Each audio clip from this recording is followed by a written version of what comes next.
लुसाई जनजाति के आदिवासियों में यह कथा काफ़ी लोकप्रिय है। बहुत समय पहले गांव में एक लड़का रहता था। वह अनाथ था। उसके जन्म के कुछ वर्ष बाद ही उसके माता पिता का देहांत हो गया। अनाथ लड़का मेहनत मजदूरी करके अपना पेट पालता। जब वह छोटा था तो गांव वाले उसे भोजन दे देते थे। वह किसी के घर में भी जाकर सो जाता। जब वह बड़ा हुआ तो लोगों ने उसे भोजन और आश्रय देने से इनकार कर दिया। अनाथ लड़का उनके तानों से तंग आ गया। उसने गांव के एक छोर पर टूटी फूटी झोपड़ी बना ली और उसी में रहने लगा। दिन भर खेतों में काम करता और शाम को स्वयं ही खा पकाकर झोपड़ी में पड़ा रहता। इसके अलावा उसका गांव वालों से कोई और नाता नहीं था। एक बार गांव में एक भयंकर राक्षस ने उत्पात मचा दिया। वह राक्षस शाम ढलते ही गांव में आता और पशुओं को मारकर खा जाता। बहुत दिन तक गांव वाले पशु भक्षक की टोह में रहे। अंत में उन्होंने राक्षस का पता पा ही लिया। वे सब अस्त्र शस्त्रों से लैस होकर पशुओं के बाड़े में छिप गए। जो ही राक्षस वहां पहुंचा, वे लोग धीमे स्वर में खुसर पुसर करने लगे। राक्षस सावधान था। वह आहट पाते ही भाग निकला। सारे गांव वाले एक दूसरे को दोषी ठहराने लगे। खैर, किसी तरह झगड़ा खत्म हुआ। एक बार फिर घेरा डालने का निश्चय किया गया। अगली बार राक्षस आया तो वे बिना आवाज किए बाड़े में पहुंच गए। अपने चारों ओर गांव वालों को देखकर राक्षस ने भागना चाहा, किंतु असफल रहा। उसने अंतिम उपाय के रूप में अपना आकार बढ़ाना शुरू कर दिया। देखते ही देखते वह विशाल राक्षस करीब 16 फुट का हो गया। गांव वाले वीर थे, उन्होंने हिम्मत न हारी। वे तलवारों, बल्लियों और लाठियों से उस राक्षस को ताबड़तोड़ मारने लगे।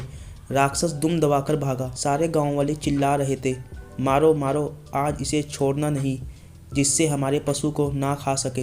राक्षस ने भागते भागते अपना आकार अति सूक्ष्म बना लिया। गांव वाले बहरूपीय राक्षस का लगातार पीछा कर रहे थे।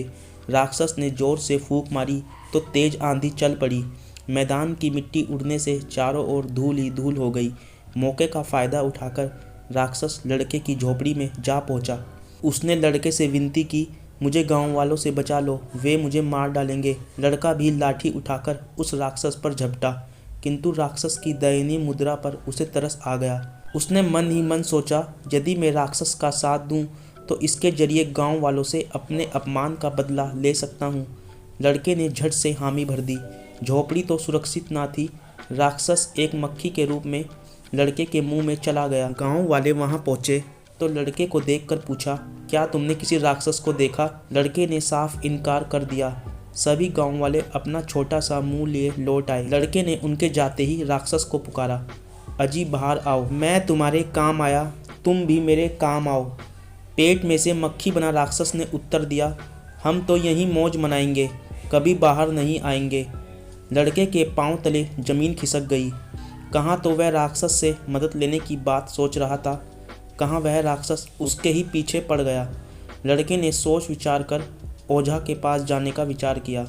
उसने ओझा को सब कुछ साफ साफ बता दिया। ओझा क्रोधित हो उठा।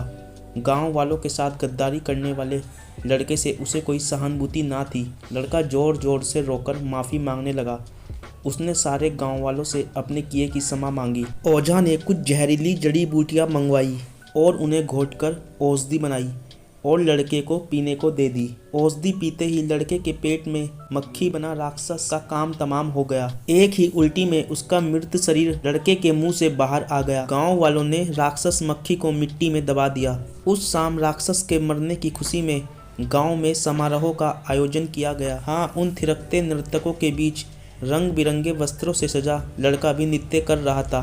गाँव वालों ने उसे एक बार फिर अपना लिया था।